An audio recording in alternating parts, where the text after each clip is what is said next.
Itutuloy natin yung discussion ng audit of PPE.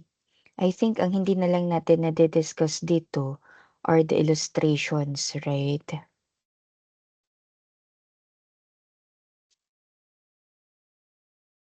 Sige. So, start natin yung discussion. So, presented in your screen is illustration number 1.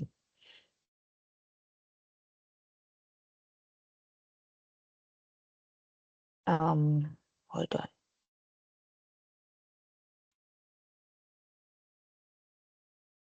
Okay. For illustration number 1, Mark John company acquired the new machine details of the machine. Details of the acquisition are as follows. So, ang hinahanap natin dito is yung cost of your new machine. Cost of your new machine. Okay. So, pag meron tayong cost of new machine, kasi acquisition to eh. Okay? Ibig sabihin, purchase price plus directly attributable cost. Okay. So, isa-isahin natin kung ano yung mga kasama dito. Okay. So, for letter E, cash paid for the machine, including VAT of 60,000 pesos. So, for this one, this is included. However, only up to 500,000. Ayaw gumana ng stylus ko. But, it's only up to 500,000. Ito na lang. 500,000 because the 60,000 is considered as recoverable. Okay? So, kapag meron kayong recoverable taxes, hindi po yun kasama sa purchase price. Pero kapag irrecoverable or hindi na marirecover such as your import taxes, ayun, kailangan pong isama yun sa purchase price. But for this case, VAT po yung pinag-uusapan natin, which is recoverable, sense na VAT, eventually makiklaim mo rin siya as output VAT kapag meron ka ng binenta, 'di ba? Okay, so that's recoverable, hindi kasama yung 60,000. Next, royalty payments based on units produced. This is not part of your new machine. Cost of transporting the machine, that's included because cost of bringing the asset to its present condition, 'di ba? Same with your cost of installation, labor testing machine, materials used and damaged during testing. This is also included kasi testing pa lang yung machine. So, before it can be used, kailangan merong testing. So, yung cost of testing is included din sa cost ng machine. Next, repair cost of the new machine damaged during installation. This one is kasama na po yan sa repairs and maintenance. Okay? Cost of training for personnel operating the machinery, hindi po yan kasama. Cost of safety rails, platform surrounding the machine, that is included. Cost of water device to keep the machine cool, that is included kasi kailangan yung water device to attain its current operations, 'di ba? Cost of adjustment to improve machine efficiency, kasama yan.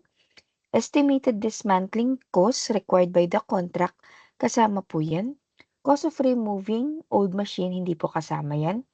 Loss due to premature retirement of the old machine, hindi rin po kasama yan.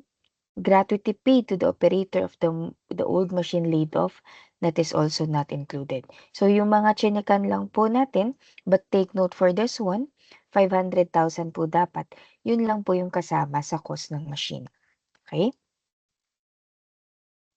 Let's go to illustration number 2. Tingnan lang natin ha. Okay. So for topic illustration number 2, the topic here is the old machine will not be demolished. So ano yung mga kailangan natin?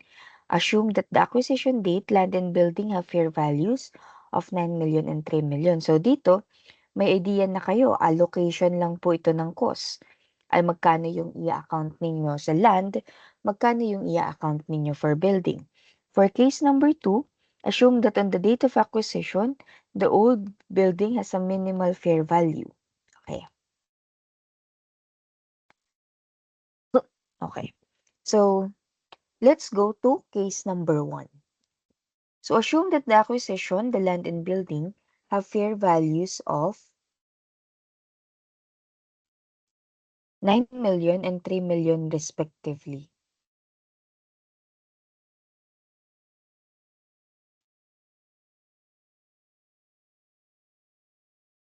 Okay.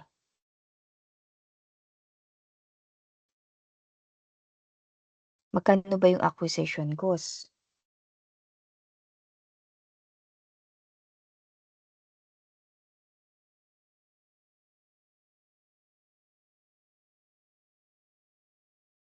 Acquire the building 8 million and assume mortgage of 1 million pesos. 8 million. So, 9 million pesos po yung this one is 9 million pesos. I don't know, hindi ko magana yung stylus ko. But, bakit 9 million pesos? Kasi 8 million yung binayaran ni Camille ko, plus meron pa siyang inassume na babayaran na 1 million. So, ang total purchase price ng land and building is 9 million. So, the technique here, the 9 million should be allocated to your fair market value. So, you have 9 million here for land and 3 million for the building, total of 12 million. So,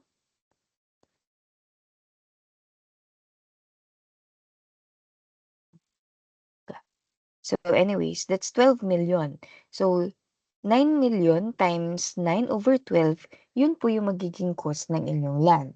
And 9 million times 3 over 12, that will be the cost of your building, old building. And then, itong mga additional expenses po na to is i-allocate ninyo between which is for the land, which is for the building.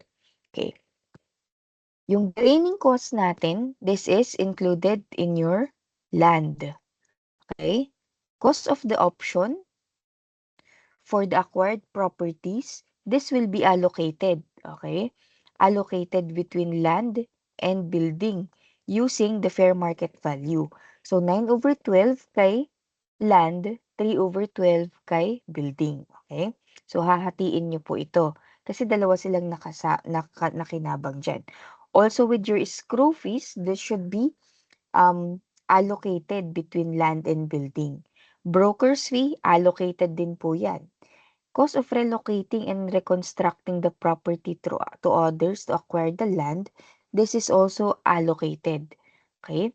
Registration fees and land titles, this is for land only. Okay? Legal fees for contracts to purchase the land, this is for land lang. Okay? Cost of windows broken by vandals. Cost of windows broken by vandals this is considered as an expense.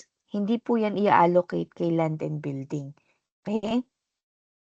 Cost of grading and leveling the land, this is for land only. Title insurance is for land only. New fence surrounding the equipment is considered as land improvement po yan, which is in our case, hindi naman tinatanong kung magkano yung mapupunta kay land and building. Okay, so the solutions is in your next page na lang po. Okay?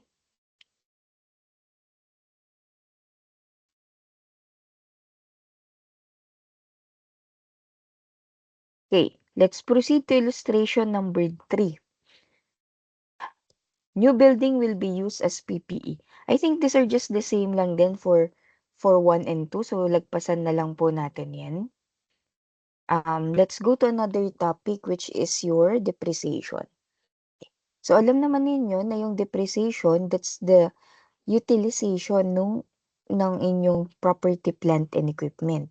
So, ang depreciation po is considered as non-cash expense. Kaya ang entry natin, kapag nagre-record tayo ng depreciation is debit depreciation, credit accumulated depreciation. Okay, remember, your property, plant, and equipment is always recorded at cost. Okay? However, to get the carrying value, you have to deduct the accumulated depreciation. Okay?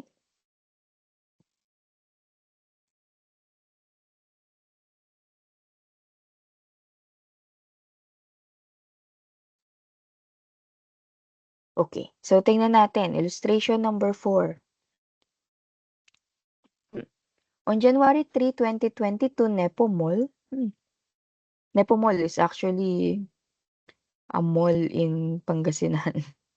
Purchased a parcel of land with an old building, 4.5 million.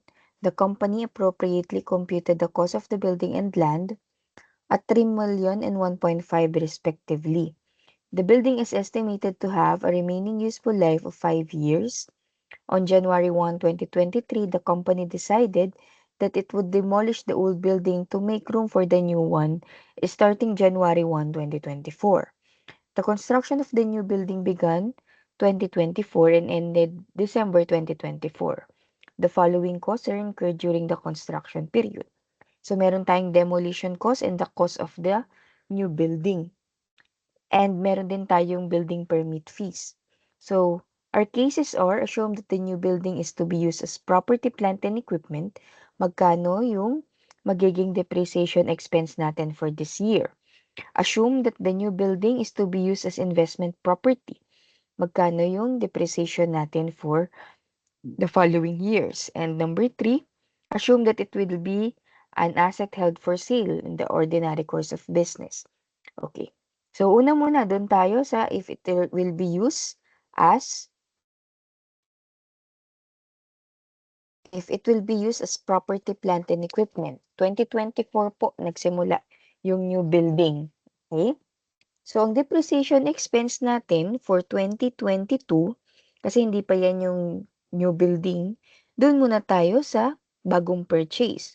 So, pinurchase po yung building at 1.5 million. Estimated remaining useful life is 5 years. So, you just divide it by 5. 1.5 times, I divide by 5, that's 300,000 pesos. Okay? Next, requirement number 2, that's for the year 2023. Okay? So, the depreciation expense in 2023 will be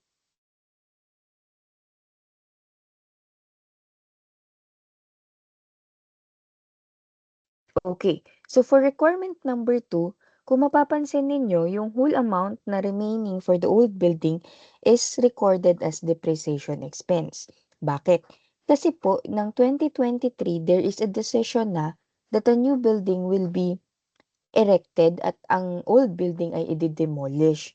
So, yung cost ng old building will now be included as part of your depreciation expense. Okay? So, yung buo na remaining cost ng building. Kasi tatanggalin mo na eh. Okay? For 2024, the cost of the newly constructed asset. So, ano-ano ba? For number 3, ang kailangan nating malaman, magkano yung cost ng new building. Okay? Ang cost ng new building natin is 2 million plus may demolition cost tayo for the old building 100,000, kasama po yan sa new building ninyo na cost, and your building permit na 1.2. So, ang cost ng inyong new building is 2,220,000. Okay? Ang hinahanap sa atin ay depreciation.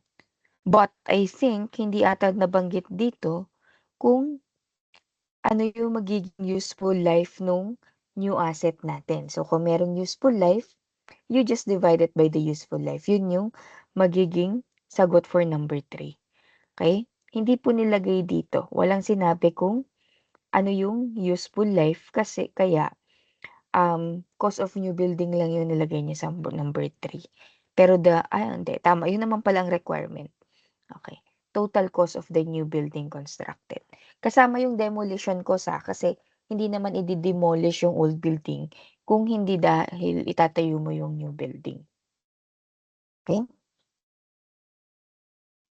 So, tatandaan nyo, tricky po yung pagdating sa demolition cost.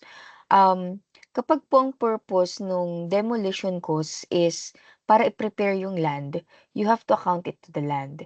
Pero kung ang purpose ng demolition cost is maipapatay yung building, you have to put it in the building. Like in our example below, in illustration number 4.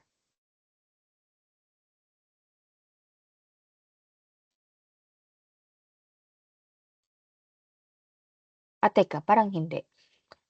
Mali yung sinabi ko. Okay. So, balikan natin yung demolition cost. I will have myself corrected. Ang purpose po ng demolition cost, ang purpose po niyan is for the land, to prepare the land. Okay? So, whether or not may prepare tayong new building or wala, kailangan sa land yan. Pero kung hindi yan nilalagay sa, kung hindi po yan, tawag dito, kung sa previous problem kasi natin is hindi naman po issue yung sa land. So, sa new building po siya nilalagay. Okay? So, general rule, ang demolition of an old building, whether or not maitatayo o wala, is kasama po sa cost ng land. Kasi you are preparing the land. Pero puwede rin acceptable din kapag i-account mo siya as cost of the new building. Depende na lang talaga 'yun sa management po natin. Okay. So for your illustration number 5, it's also a categorization ng land building at saka I think land improvement. So we'll just skip that. Okay. So dito tayo sa gross and net method. So anong pinag-uusapan natin sa gross and net method? It's like accounting for your inventories. Pero in this case, PPE naman po yung pinag-uusapan natin. So ang hinahanap natin dito, cost of machinery, and number 2, gross method at saka net method. Pag gross method, alam niyo naman, hindi pa ire-recognize yung discount. Pag net method, ire-recognize po yung discount. For the cost of your machinery, it is always a practice or as per PFRS, kailangan po net of discount yung cost ng machinery ninyo. So, tignan natin. So, on January 1 of the current year, Junel Incorporated acquired a machine with an invoice price of 300,000 subject to cash discount. So, meron tayong 210 and 30. Junel paid the freight and insurance during shipment 80,000 and the testing and installation of 12,000. And meron pa siyang cost of removing the old machine. Okay? So, for the cost of new machine, syempre kasama dyan yung purchase price na 300,000. But we should deduct the cash discount whether taken or not. Okay? So, the cash discount is 6,000 pesos. Kaya kung mapapansin ninyo, hindi naman issue dyan sa number 1 kung kailan ba binayaran yung discount, 'di ba?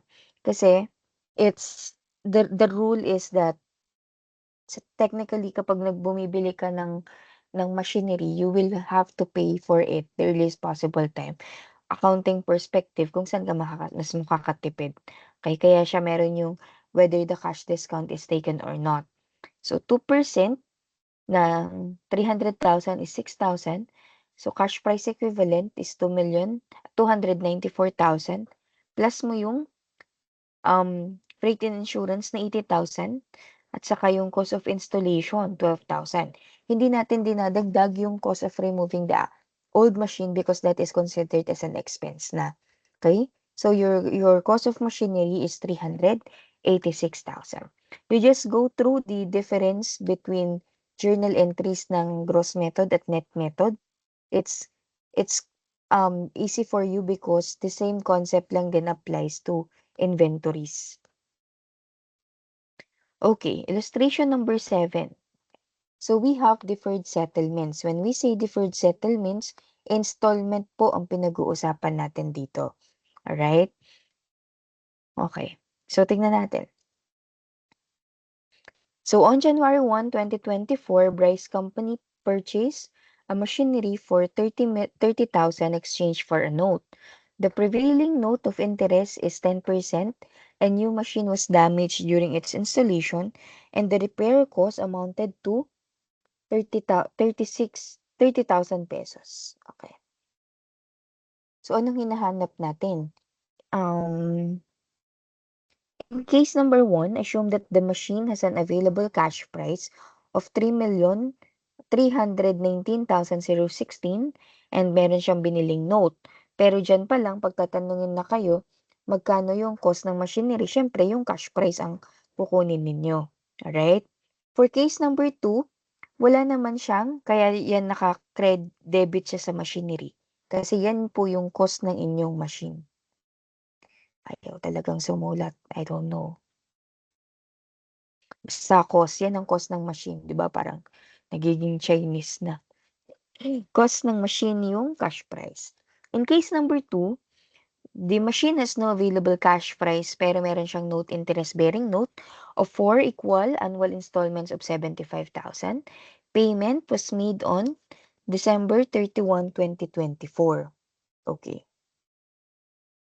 So, ang prevailing interest, gagamitin natin yung 10%. So, for case number 2, you should get the present value. Present value ng 75,000 pesos. Okay. So, ang present value ng 75,000 pesos is, magkano yan? Kailan ba babayaran yung first made on December 31? Okay. So, dito po is present value of ordinary annuity of 1 ang gagamitin. Bakit ordinary annuity? Kasi at the end of the year, ang first payment, di ba? Binili niya January 1, 2024. So, ang first payment is December 31, that's end of the year. So, ang gagamitin natin, present value of ordinary annuity of 1. Ordinary annuity, gagamitin 'di ba yung word na annuity kapag may annual payments tayo. In this case, annual payments po tayo. Okay? So, you just multiply 75,000 to present value of ordinary annuity for 4 periods. Okay? So, you just check your present value table.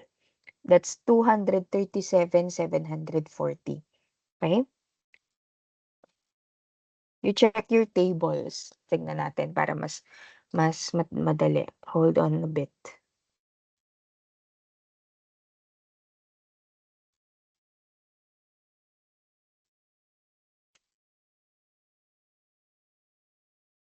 Ordinary annuity for 4 periods at 10%.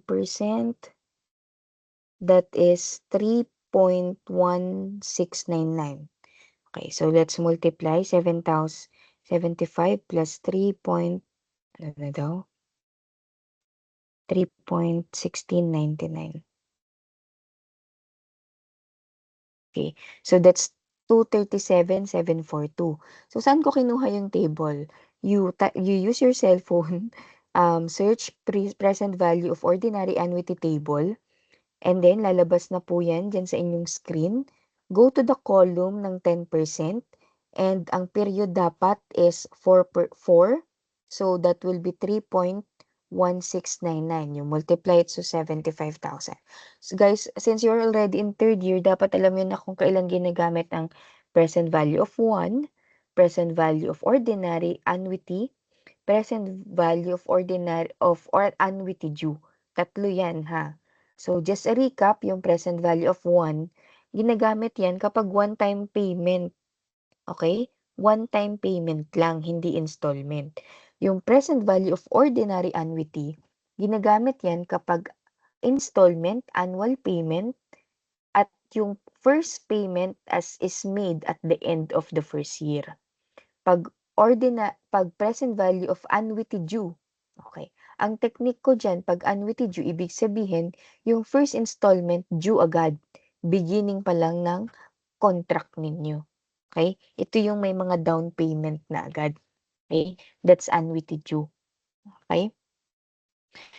So, for case number 3, ano naman ang case number 3? So, take note for case number 2, yung present value ng 4 equal installment, yan po ang inyong magiging cost ng inyong machine. Alright? Tignan natin. For case number 3, no available cash price, and that the note is non-interest-bearing note, the note will be paid on December 31, 2027. Ang sinasabi niya.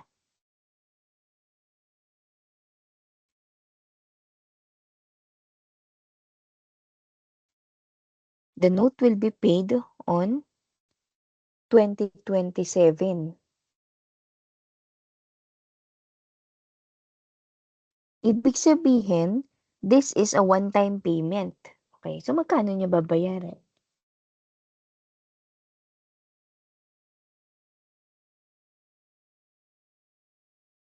Teka lang, parang mali yata. I think the purchase price is 300,000, no? Kasi 75,000 annual payment nito, eh. Okay, so I think this is 300,000. So madali lang 'yan.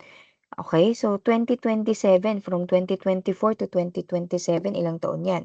24, 25, 26, 27, that is 4 years. Tama? 4 years. So imu-multiply niyo lang yung 300,000 sa present value of 1 at 10% with period na 4 years. So hanapin natin present value of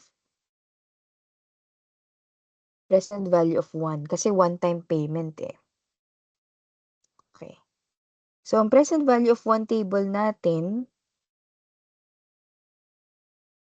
hanapin natin, at 10% for 4 periods, tuduling ako.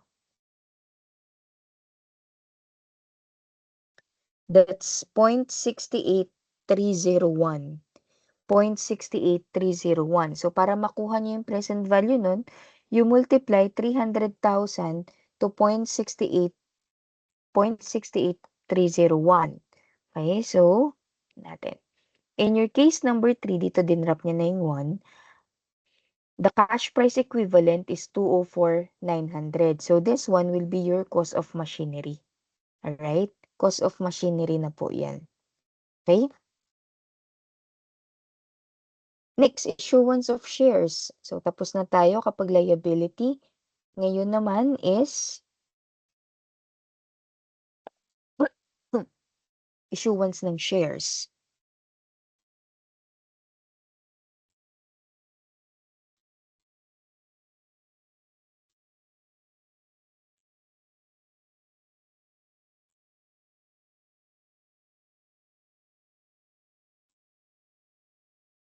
Okay. So I think ito na yung sige. So Sarah D Company, meron pa pala.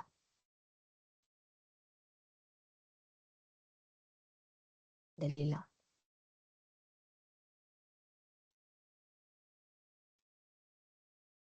Sarah D Company acquired a tract of land with an existing building in exchange of 200,000 ordinary shares at 10 peso par value with market price of 20 pesos per share on the date of acquisition.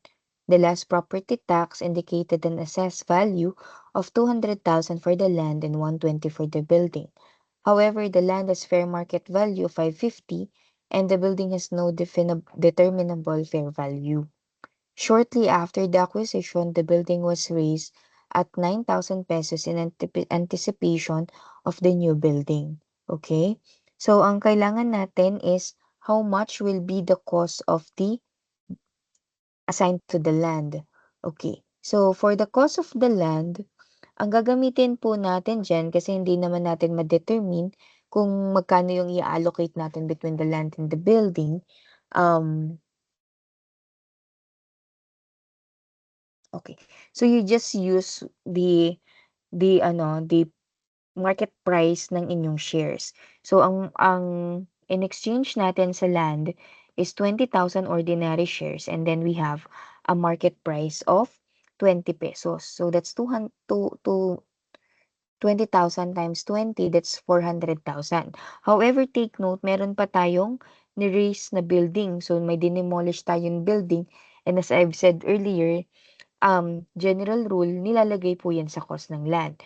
So, the cost of your land will be the 400,000 plus 9,000 na cost ng demolition. So, that is 409,000 pesos. Okay? For the government grants, hindi naman masyadong binibigay po ang government grants. Basahin nyo na lang po yan. Let's now proceed to your depreciation method. Okay. So, as third years, it is a must na dapat naiintindihan nyo na yung different methods of depreciation.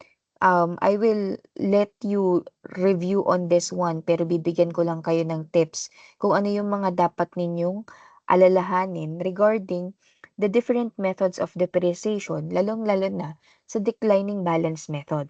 Okay. For straight line method, madali lang po ito. You are very familiar with this. The formula for your depreciation sa straight line method is the cost minus salvage value divided by useful life. Okay, that's your annual depreciation. Madali lang yun. Same with your working hours method at saka units output method. Ang working hours method, ang nangyayari, cost minus salvage value, instead na useful life, you will divide that to the working hours. And ganun din sa output method. Okay? So, pinapalitan nyo lang yung useful life ng working hours or units method. Okay? And then whatever is used for the year, just multiply that. Okay? For the sum of the year's digit, kino-consider din po dito yung salvage value natin. Okay? So, kung mapapansin ninyo, paano ba ang ginagawa natin sa sum of the year's digit? Hindi ko po ginagamit yung formula dito because mahirap para sa akin to memorize formulas. So, you have to learn the concept kung paano ba ginagawang sum of the year's digit. Kung 5 years yung sinabing number of years, you just add 1 plus 2 plus 3 plus 4 plus 5. That's the sum of the years. Okay? Kaya yung tinawag na sum of the years kasi pinagpa-plus mo yung lahat ng digits na dadaanan nung useful life. Alright? Okay. So, what's the challenge dito? The most challenging po dito is yung declining balance method natin. You have your two most popular declining balance method, yung double declining, at saka 150% declining balance method. Sometimes there are problems na 130% declining balance method. But you have to take note na kung ano yung rate na makukuha ninyo for double declining balance method or your declining balances, you have to multiply it to your carrying value. Okay? So, ini-ignore po dito sa declining balance method yung inyong salvage value.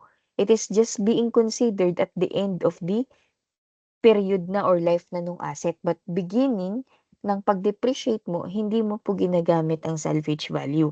Okay. So, techniques.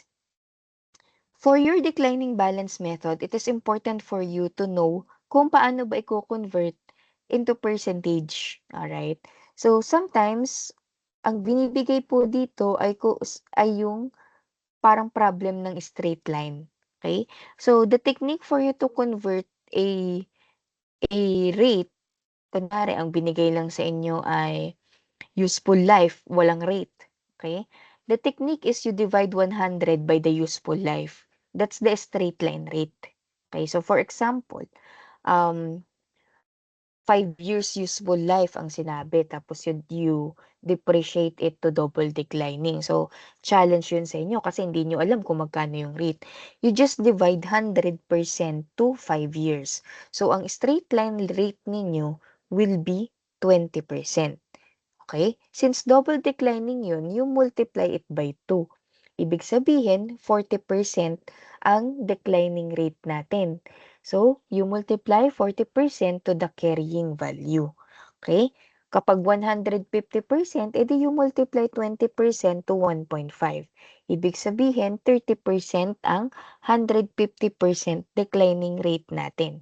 Okay? So, wag kakalimutan yun ha. Pag straight line ang problem, you just divide 100% by useful life. Okay? Ewan ko kung sinabi yun dito, pero nakakalimutan kasi yun ng mga estudyante. I think ito. Ayan. Hindi, iba yung technique niya. Okay. Anyways, ganun lang yun ha. 100% divided by the useful life. Okay, so you just review po kung paano ginagawa itong double declining rate na 'to. Hindi po ito nawawala sa board exam. Okay, so nagkakamali sila kasi you know naman na ang CPA board exam is a multiple choice question. So ang isa sa mga choices is nilalagay nila, kino-consider yung salvage value.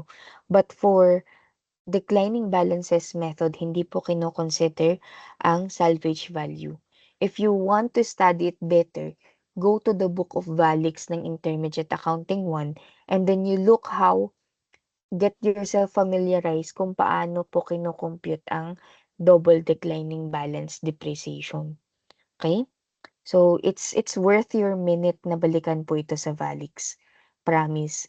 Ako hindi ko siya nakakalimutan kasi pagkakamali ko yan nung college na kino-consider ko yung salvage value. Kaya hanggang ngayon, lagi kong tinuturo or pinapanood sa estudyante ko na magkaiba ang straight line sa double declining. Sa straight line, kino-consider mo ang salvage value, sa double declining hindi. Or sa declining balances method, hindi mo po kino-consider ang salvage value. Huwag niyo pong kakalimutan 'yan because every problem na involve ang depreciation, it should be considered as a bonus on your part kasi madali lang po itong intindihin. Okay. Change in estimate. Okay. So, changes in estimate is considered as prospective po ito, ang application. So, we have studied this in your Intermediate Accounting 3, I believe. Tinuro ko na po ito. So, kapag magkakaroon ng change in estimate, you compute first the carrying value before mo i-apply yung change in estimate. Okay?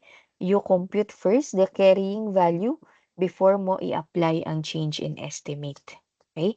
So, that's it for your audit of property, plant, and equipment.